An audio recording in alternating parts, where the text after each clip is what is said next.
Bom, continuando com o tema sobre espectrofotometria, alguns fundamentos ainda sobre esse assunto. Por que a espectrofotometria é muito utilizada? Certo? Devido à boa sensibilidade dos espectrofotômetros, baixo custo de análise, fácil operação, equipamentos robustos também. Eles têm uma durabilidade muito grande. Então isso é bem interessante do ponto de vista de análises de rotinas. É a principal técnica utilizada para análise de bioquímica em laboratórios e até imunológico em laboratórios de análises clínicas. Bom, o princípio está na relação, na interação entre a radiação eletromagnética, a luz, né, e a matéria, as moléculas que estão ali, componentes da amostra. Então é essa interação que vai permitir, principalmente, a absorção da radiação, a medida de absorção, é que vai ser importante como para conseguir quantificar as moléculas que estão presentes, por exemplo, no sangue, no plasma ou no soro. E então a luz que incide sobre uma cubeta contendo as moléculas, inclusive os componentes de interesse, que são chamados os analitos, por exemplo, glicose, quero medir glicose. Então, se a glicose estiver capaz de absorver um determinado comprimento de onda, essa luz incidente, sendo absorvida uma parte dela, vai ter uma luz emergente numa quantidade menor. E o equipamento consegue fazer a diferença entre a luz que incide e a luz que emerge. E aí ele dá o resultado como luz absorvida. Então uma parte da luz vai ser absorvida. E há uma relação entre a quantidade de moléculas de interesse que absorvem determinado comprimento de onda com a quantidade de luz que é absorvida. Então absorvância e concentração, nós vamos ver uma lei já descoberta há muito tempo, que relaciona esses dois fatores. Aí é o princípio da espectrofotometria. Bom, como nós vimos, cada luz, cada radiação tem um determinado comprimento de onda e nós vamos, de maior interesse do ponto de vista analítico para analisar moléculas, é o ultravioleta até o infravermelho, principalmente a luz visível, que é justamente essa faixa aqui, que vai do violeta, azul esverdeado, verde, amarelo, laranja e vermelho, que são os comprimentos de onda que nós conseguimos enxergar. Nós já discutimos isso na outra aula. Bom, o princípio está justamente na radiação, aqui é a constante de Planck vezes frequência, né, a energia da radiação, quando incide sobre uma molécula, provoca transições eletrônicas. Então, se for ultravioleta e visível, ocorrem as transições eletrônicas. Se for infravermelho, são vibrações e rotações das moléculas. Mas elas absorvem porque existe uma interação entre a radiação e os elétrons que estão lá formando a estrutura dos átomos e das moléculas. Então, essa capacidade de interação é que faz com que absorva a radiação e cada molécula tem, vamos dizer assim, uma especificidade para um determinado comprimento de onda, justamente pela distribuição eletrônica que tem nos átomos e nas moléculas.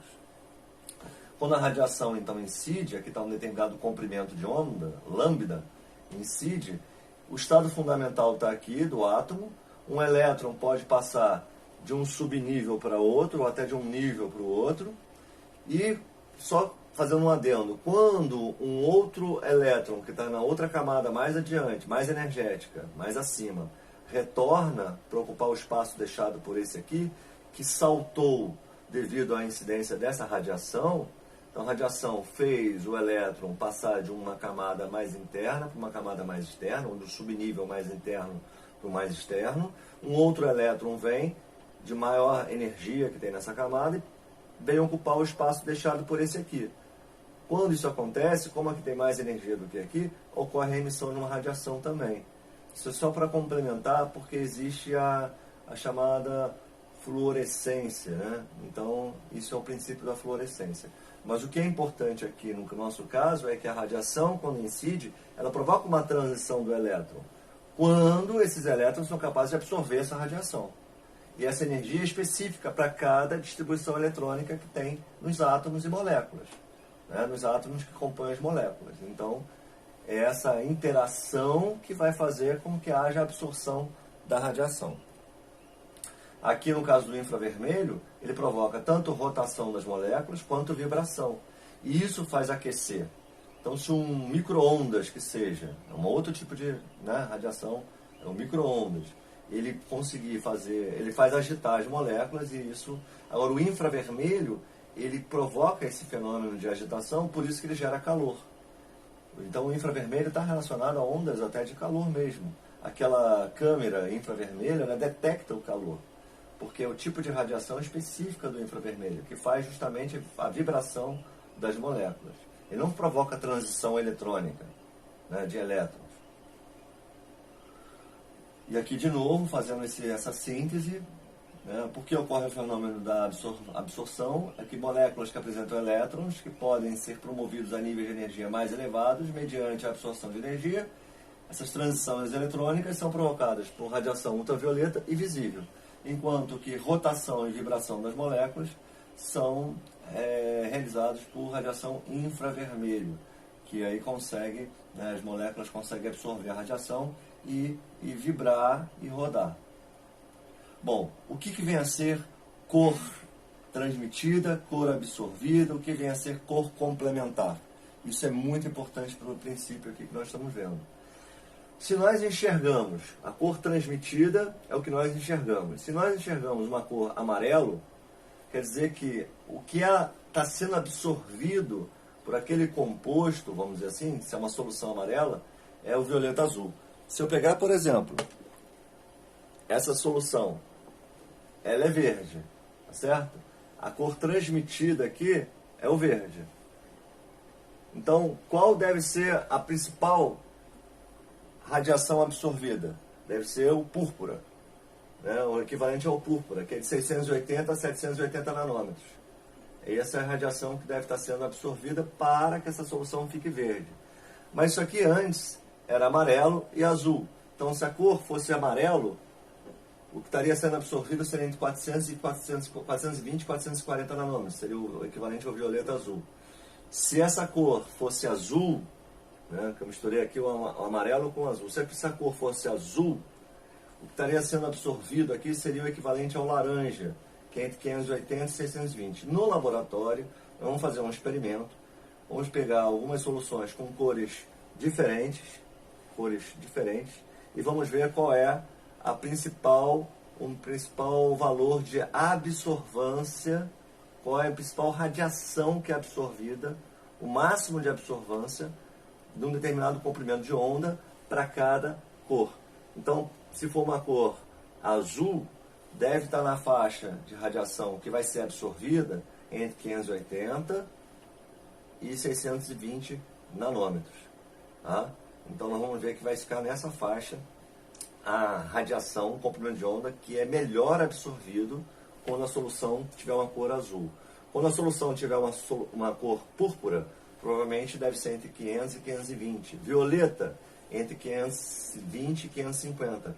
A melhor radiação, o comprimento de onda que vai ser mais absorvido.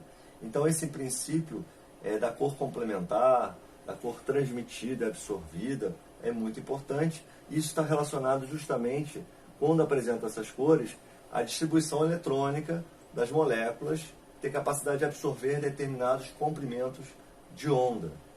Certo? Agora, por exemplo, os equipamentos, eles têm a capacidade... Bom, aqui só para exemplificar, se nós estamos enxergando uma cubeta com uma solução contendo a cor púrpura, que vai ser uma cor muito vista em reações que nós vamos fazer para glicose, para colesterol, para triglicerídeos, qual seria a cor complementar ao púrpura? Voltando aqui, então se nós estamos enxergando o púrpura, a radiação melhor absorvida deve estar entre 500 e 520. Se for por violeta, entre 520 e 550 nanômetros. Certo? Seria a radiação melhor absorvida. E é o que nós...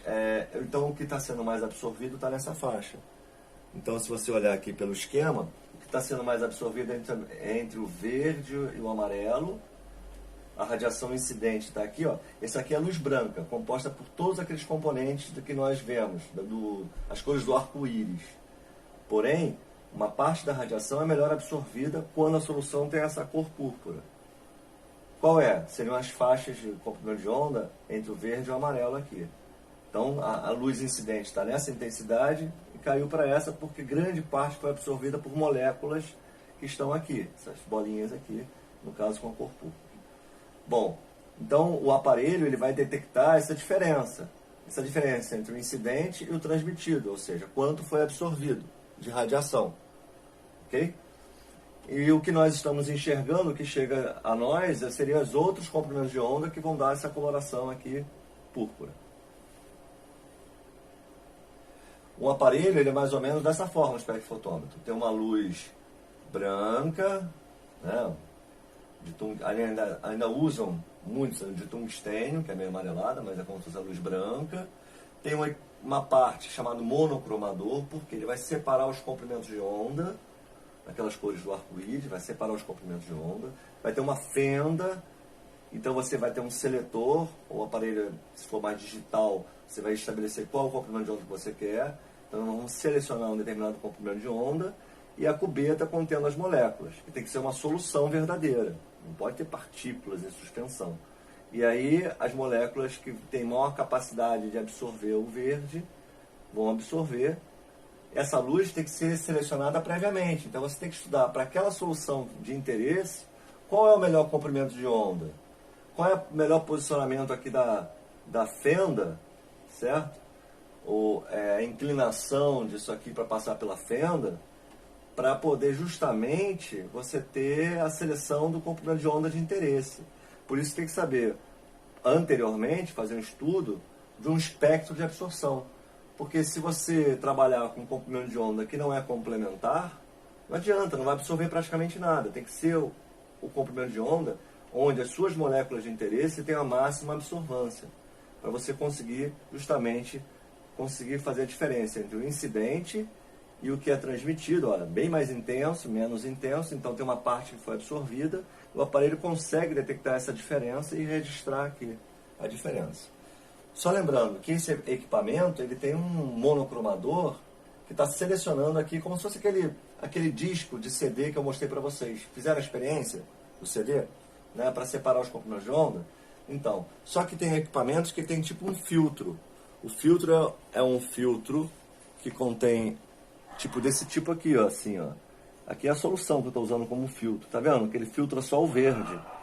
Então, alguns equipamentos são menos seletivos em termos de comprimento de onda que utilizam esses filtros, tá? Isso aqui é o espectro de absorção. O que é o espectro de absorção? Você varia o comprimento de onda e vê o quanto está absorvendo. Você coloca uma solução daquilo que te interessa lá na cubeta, varia o comprimento de onda, aqui está entre 350 e 600 e 750, você vai variando o comprimento de onda, 700, e vai vendo quanto vai absorvendo, aqui é a absorvância. Então, qual é a maior absorvância aqui? Em torno de 600 nanômetros, tá? Foi a maior absorvância dessa substância. Esse é o espectro de absorção dela. Se eu pegar triptofano, uma solução de triptofano, que é um aminoácido, e tirosina, são dois aminoácidos aromáticos, e fizer o espectro de absorção e começar em 230 nanômetros, eu vou ver que eles absorvem melhor em 280, em torno de 280, tanto o triptofano quanto a tirosina absorvem melhor em 280 nanômetros. Já o DNA absorve bem em 260 nanômetros. Então esses princípios são usados durante o processo de purificação do DNA, que o DNA é rico em proteínas em volta.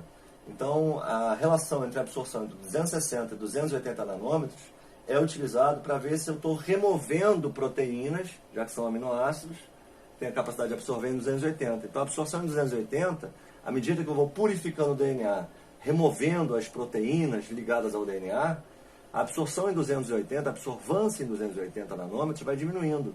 E a de 260 tem que permanecer, que é onde tem DNA. Tá? Depois tem um exercício lá, eu quero ver se vocês entenderam isso.